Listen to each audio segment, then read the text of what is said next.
Well, then we're on to the good of the cause. We'll start with Michelle. Firstly, I would like to recognize that it is National Assistant Principals Week, and I want to let all my assistant principals at the high school know that we as students, the student body, we really appreciate everything you do, and your dedication and your hard work, it does not go unnoticed, and thank you very much for all the hard work you put in daily.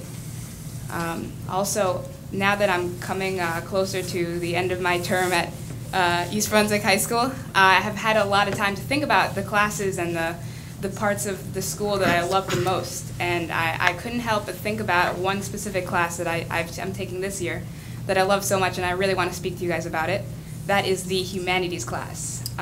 It's a seniors only course, so it's like a senior's privilege. It's like top secret stuff. Like you don't know what happens in humanities until you're a senior and you get to take it. So humanities, it's an arts-based course. So we do all kinds of artsy things. We go through units such as nature, society, power, existentialism, and that's what we're doing now. So like existentialism, we're questioning what is real, what is not real, and it's really cool. So under all of these large, broad subjects, we do these smaller projects, such as making sculptures out of nature.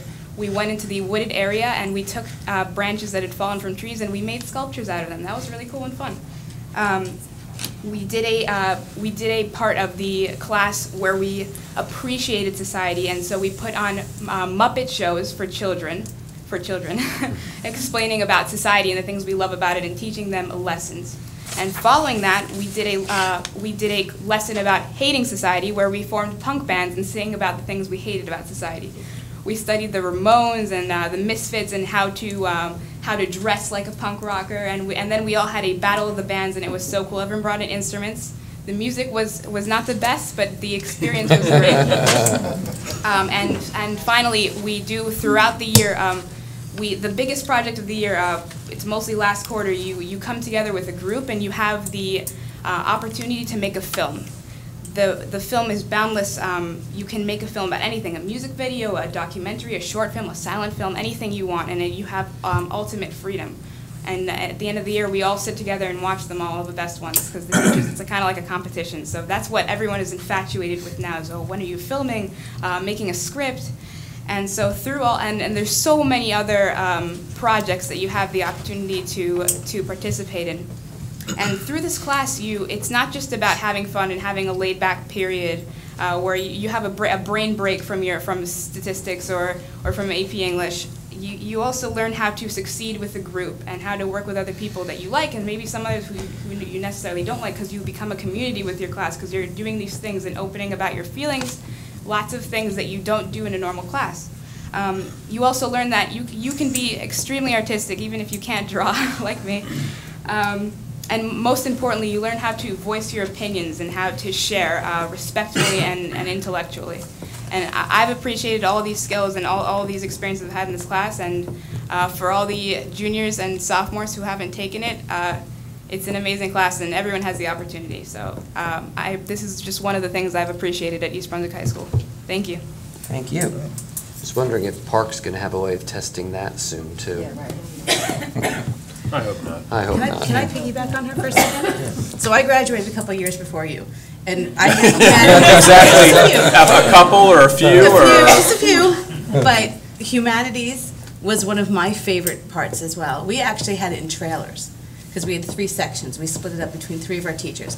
I cannot tell you what I did last week, but I can tell you all 3 of my teachers for humanities and some of the best memories. So I'm so jealous right now, but I'm so glad that a few decades later, that people are still really enjoying that class, because it's phenomenal. She wishes she could go back to school. I do. I think we could make that. We could make it happen. I could officially retain her again. Mr. Simmons. Yeah. First, I want to get Mrs. Lax a new calendar app. I just want to say to the 2 community folks that spoke today, I agree with you 110%. This park testing is an ill-conceived, disruptive mess.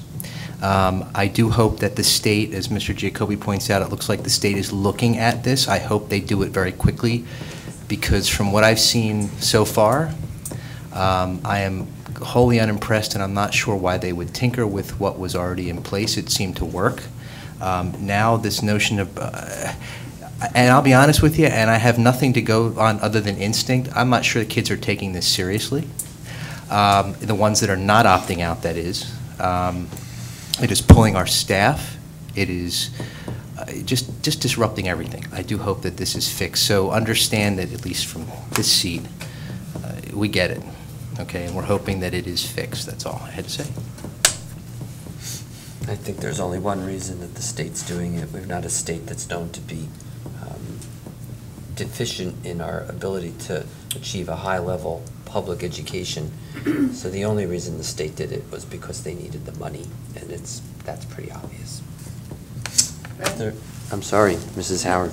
Yeah, I just wanted to thank all the parents for coming tonight.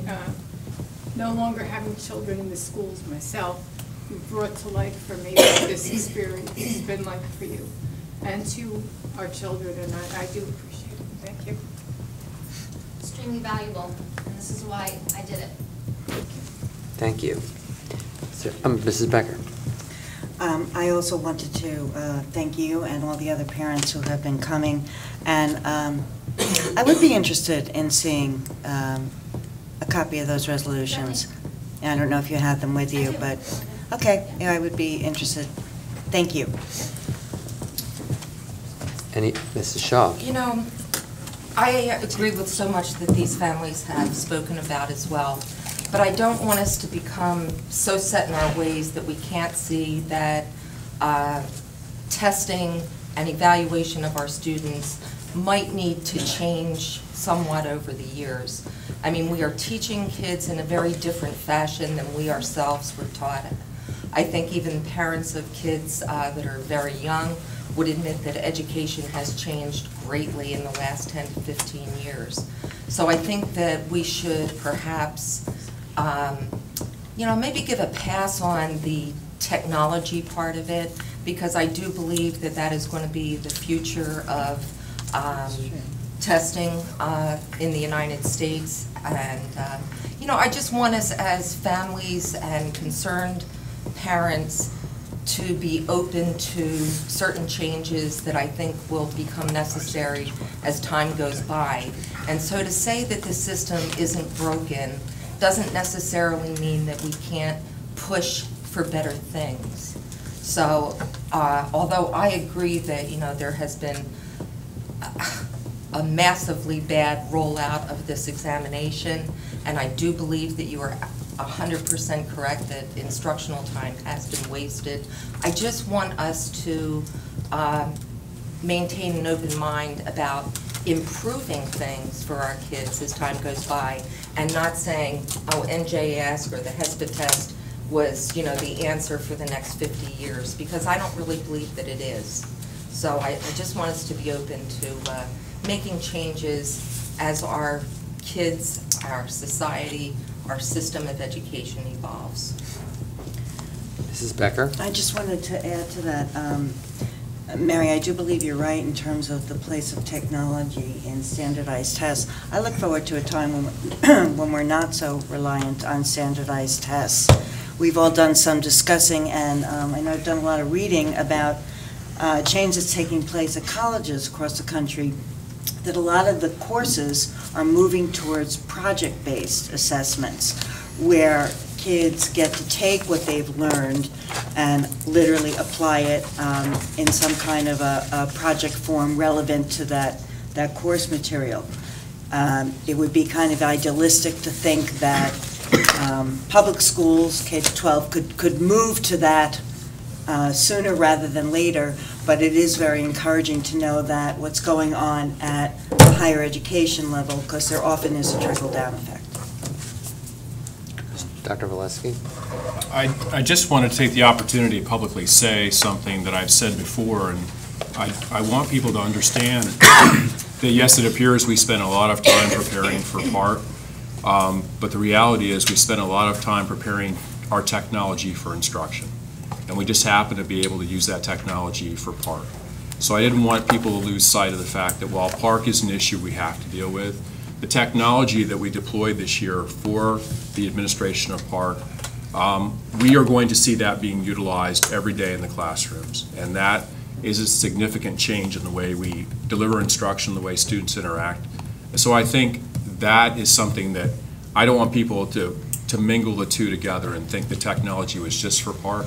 The technology is there for instruction and for students, and my vision and the board's vision is it will be there and we'll expand that and we'll create opportunities that we really haven't had before. So I just wanted to be able to say Yeah, that. so we went to every back-to-school night and made a point of saying that one of our priorities this year was to increase the budget for and technology for the district. That happened to coincide with the time that we needed to put in the infrastructure that was needed for Park, but it wasn't the plan to do it just for that. So I'm just repeating what you said, but that's an important point. Yes, Mr. McAvoy. I would just like to add to what Michelle was talking about by saying that the community can go onto their Twitter account and go to @EBHS Humanities, and it's a very active Twitter account that allows you to see on a day-by-day,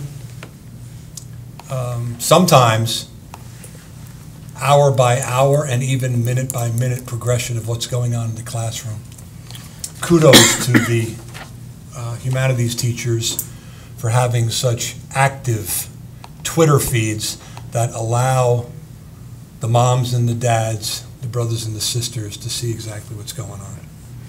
Secondly, I had my hand up for the budget presentation. You just did not see me, Dr. Cohen. Sorry.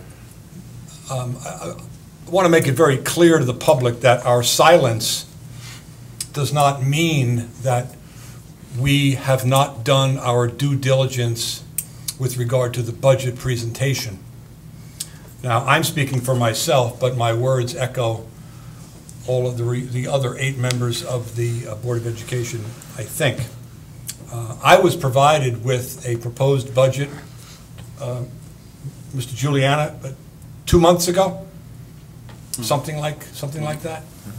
So I've had that budget in my hand, and I'm one of these. And I'm speaking, but I'm speaking for everyone. I went line by line through that budget, and there wasn't a time when, if I had a question, I didn't run over to sit down with Mr. Juliana, or Dr. Valesky's door was open so that we could clarify something for me, and I'm sure my fellow board members did the same. Under Mr. Filipchuk's leadership, our finance committee, as a quasi-alternate.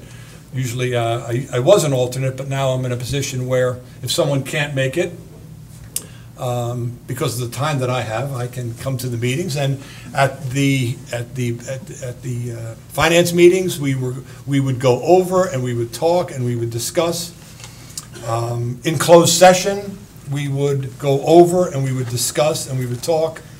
So with that said, I just wanted to make sure that the community understands the amount of time and effort that goes into the preparation of this budget that is done by everyone up here and then is voted on by the Board of Education. Thank you. And finally, since our last meeting, I've attended 2 technology-related workshops to keep myself and therefore the board abreast of the most recent trends in technology education.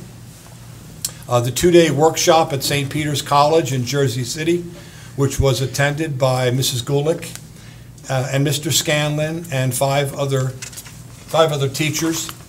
It gave us a true boot camp overview of many of the Google apps as we begin to look at an immersion into the Google Classroom, among other technology tools for our students, teachers, and administration. And we voted on having Dr. Robert Zawicki come to give a presentation to a combination of administrators and cutting-edge teachers, and I do believe that's coming up in May. And it was a workshop that was truly rewarding because it was such a brain drain that I knew for the second day to bring 2 Advil because I had a screaming headache coming out of the first one.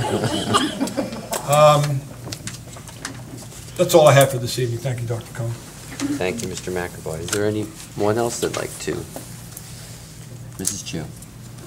Earlier this week, I had the opportunity to attend the screening of 50 children, 50 children, which talked about how 50 children were rescued from the Holocaust. And that was the result of the collaboration between the East Brunswick Human Relations Council and East Brunswick High School. Mr. Ganji was involved with that. And we had a speaker who was actually one of the children talk afterwards, Paul Beller. It was an outstanding program, and just wanted to let everyone know what a great collaboration it was. Thank you. And Dr. Cohen, you were there as well. It was a great program. Unfortunately, those people that are still survivors is a group that won't be around much longer, so we need to take advantage of the opportunity while they're here to learn the lessons that they have to teach us, because unfortunately, those type of things are still happening around the world, which is unfortunate. And it was good to see we had students there as well as members of the community coming together to hear and learn. It was nice. We'd like to have more people next time. If there's anyone else? Can I make an introduction real quick? Sure. Please. Oh, yes.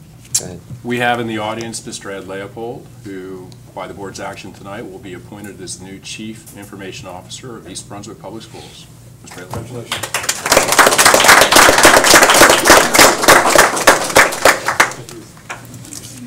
I'd like to move that the Board of Education approve the following motion, whereas the Board of Education must discuss matters which are not appropriate for discussion in a public meeting, and whereas these subjects are within the exceptions of the Open Public Meetings Act and are permitted to be discussed in closed session pursuant to NJSA 10-412B, and whereas this Board of Education intends to discuss the matters as follows. The Family Educational Rights and Privacy Act, or FERPA, 20 U.S.C. 1232-34 CFR Part 99, pursuant to NJS 10-412B1, any matter which by provision of federal law or state statute or rule of court shall be rendered confidential or excluded from the provisions of subsection NJSA 10-412, public meetings.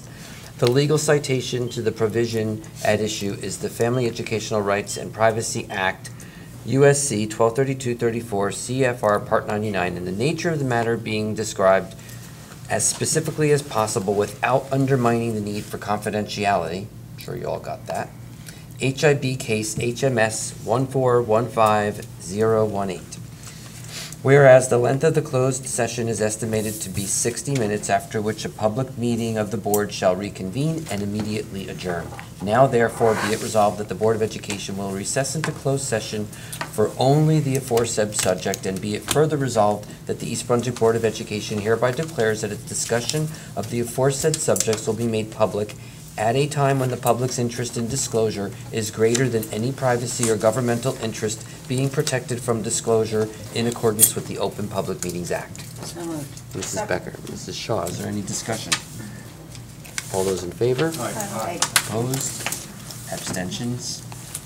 Good evening, everybody.